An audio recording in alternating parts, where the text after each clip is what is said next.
স্বস্তির একটা দিন বাংলাদেশ দলের। স্বস্তি কেন, একদম শেষ বলে যেভাবে উইকেট নিয়েছে সেটা অবশ্যই স্বস্তির। মাঝখানে মনে হচ্ছিল যে 100-র বেশি বলে একটা পার্টনারশিপ হয়ে গিয়েছিল, সেজন্য ঠুকছিল বাংলাদেশ। বিশেষ করে অষ্টম উইকেট জুটিতে যেভাবে বাংলাদেশ দলকে ভোগাচ্ছিল দুই আইরিশ ব্যাটার, তখন একটু আক্ষেপেরই ছবি ছিল বাংলাদেশের। কিন্তু শেষ পর্যন্ত এই যে দল ধীরে ধীরে মাঠ থেকে উঠে যাচ্ছে প্রথম টেস্টের প্রথম দিন শেষে, সেই ছবিটা অবশ্যই স্বস্তির, যেটা আপনি এতক্ষণ টি স্পোর্টসের স্ক্রিনে দেখতে পাচ্ছেন। যদি একদম দিনের শুরু থেকে গল্পে ফিরি, যেখানে দিনের শুরুতে কিন্তু এই বাংলাদেশ দল একটু আক্ষেপে ভুগছিল। সব মশার বিরুদ্ধে সুরক্ষা দিতে এলো বসুন্ধরা এক্সট্রিম অ্যারোসল, মশার বিরুদ্ধে এক্সট্রিম সুরক্ষা। বিশেষ করে টস যখন বাংলাদেশ দল হারে, তখন বাংলাদেশ ক্যাপ্টেন নাজমুল শান্ত বলেছিল যে তিনিও হয়তো টস জিতলে আগে ব্যাটিং করতেন, কেননা সিলেটের উইকেটে আগে ব্যাটিং করলে একটুখানি ফায়দা, সেটা সবাই জানে। আপনি প্রথম 2-3টা দিন অনেক বেশি সুযোগ থাকবে আপনার হয়তো ব্যাটিং করার, কিন্তু যেভাবে বাংলাদেশ দল আজকে দারুণ খেলেছে, বিশেষ করে স্পিনারদের দাপুটে ক্রিকেট, সেখানে অবশ্যই আপনার মানতেই হবে। আমরা যদি ধীরে ধীরে একটু বাংলাদেশের স্পিনারদের গল্পে ফিরি, সেখানে অবশ্যই এই বাংলাদেশ দল প্রাপ্তি ছিল।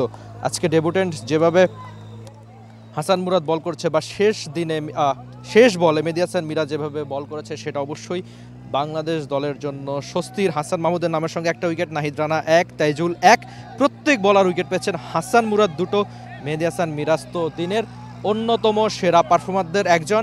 আয়ারল্যান্ড 90 ওভার শেষে 270 8 উইকেটে তাদের হয়ে দিনে সবচেয়ে বেশি রান স্টার্লিং, 60 এক্সপিরিয়েন্স ক্যাম্পেইনার, অনেকগুলো জীবন পেয়েছেন, একাধিক লাইফ পেয়েই দিনের সেরা ব্যাটার তিনি। তবে যেটা বলছিলাম যে বাংলাদেশের স্পিনাররা যেভাবে বল করেছে, সেটা অবশ্যই টাইগারদের জন্য স্বস্তিরই ছিল। তবে অল আউট না করতে পারার একটা আক্ষেপ কিনা, যে সেটা হয়তো আপনারা বলবেন। আর তবে দিনের শেষ বলে যেভাবে বাংলাদেশ দল উইকেটটা তুলে নিয়েছে, সেটা অবশ্যই ছিল দারুণ পাওয়া। আমরা যদি বাংলাদেশ বোলারদের পারফরমেন্স নিয়ে ধীরে ধীরে আগাই, তাহলে সেখানে আপনি ওই হাসান মাহমুদ নিয়ে একটুখানি বেশি বলতে হবে।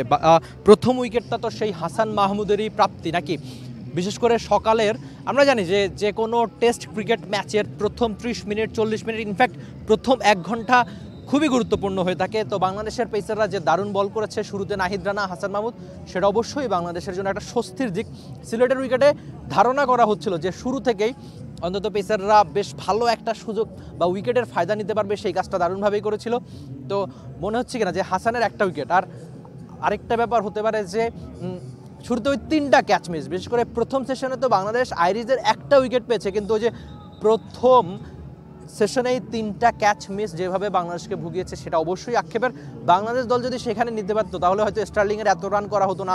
একাধিক জীবন পেয়ে তিনি যেভাবে আইরিশ ব্যাটিংয়ের একটা পর্যায়ে তো আয়ারল্যান্ডের রান ছিল 94 1 উইকেটে, সেখানে প্রায় তাদের এখন 300-এর নিচে থামানো, মানে এত 2 উইকেট বাকি, সেটা অবশ্যই বাংলাদেশ দ্বিতীয় দিনের একদম শুরুতেই নিয়ে নিতে চাইবে। শুরুতে আমরা হাসানের বোলিংয়ের কথা আসি, যিনি একটা উইকেট পেয়েছেন, বা এরপর নাহিদ রানা, তার বলে অনেকগুলো ক্যাচ মিস। কিন্তু ওই প্রথম উইকেট পাওয়ার পর, মানে নিজের বোলিংয়ের প্রথম উইকেট পাওয়ার পর যেভাবে সৃষ্টিকর্তার প্রতি তিনি ধন্যবাদ দিচ্ছিলেন, তখন মনে হচ্ছিল যে অন্তত নাহিদ রানার স্বস্তিতেই থাকতে পারেন। তবে আবার আরেকটা, যে আজকের দিনের সারমর্ম, মানে প্রথম টেস্টের প্রথম দিনের সবচেয়ে বড় সারমর্ম হচ্ছে স্লিপে বা সব মিলিয়ে বাংলাদেশ যেভাবে ক্যাচ মিস করেছে।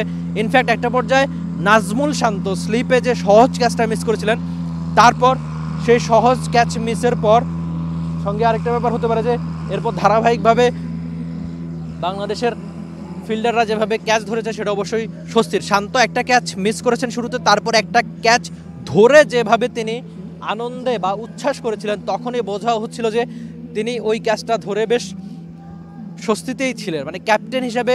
এরপর একটা ডাইভ দিয়েও দারুণ ক্যাচ ধরেছিলেন একজন শান্ত। তো সব মিলিয়ে বাংলাদেশের বোলিংটা আপনার কাছে কেমন লেগেছে? দিনের গল্প পুরোটাই আমরা হয়তো বলার চেষ্টা করেছি। আর আরেকটা নাম হতে পারে যে হাসান মুরাদ, আজকে তার প্রথম টেস্টের প্রথম দিন ইন্টারন্যাশনাল ক্রিকেট কিংবা টেস্ট ক্রিকেটে আজকে তিনি তার প্রথম উইকেটটা পেলেন। তো সব মিলিয়ে মুরাদের জন্য একটা স্বস্তির দিন হতে পারে। তিনি প্রায় অন এভারেজ গড়ে 3.7 ডিগ্রির মতো টার্ন পেয়েছেন সিলেটের উইকেটে, যেটা অবশ্যই তার সামর্থ্য প্রমাণ দেয়। তার প্রথম শ্রেণীর ক্রিকেটে অভিষেক হয়েছিল 2021 সালে, 2021 থেকে 2025, এই লম্বা সময়ে যেভাবে তিনি পারফরমেন্স করেছেন, মানে ঘরোয়া ক্রিকেটের নিয়মিত এই পারফর্মার আরেকবার জাতীয় দলের জার্সিতে প্রথম টেস্টের প্রথম দিনে তার অভিষেক ম্যাচে তিনি তার সামর্থ্যের জানান দিয়েছিলেন। সব মিলিয়ে বাংলাদেশের বোলিংটা অন্তত প্রাপ্তির ছিল।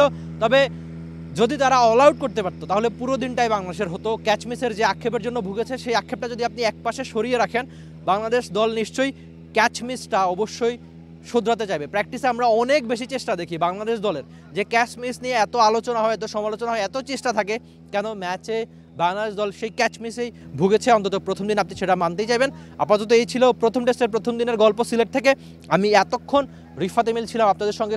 খুব দ্রুতই আবার দেখা হয়ে যাবে অন্য কোনো ক্রিকেটীয় আলাপে, অন্য কোনো ক্রিকেটীয় গল্পে। আর ততক্ষণ পর্যন্ত আপনি টি স্পোর্টসের সঙ্গেই হয়তো ছিলেন আগেও, সামনেও আপনি দেশের একমাত্র স্পোর্টস চ্যানেল টি স্পোর্টসের সঙ্গেই থাকবেন। For more updates, subscribe to our YouTube channel and click on the bell icon.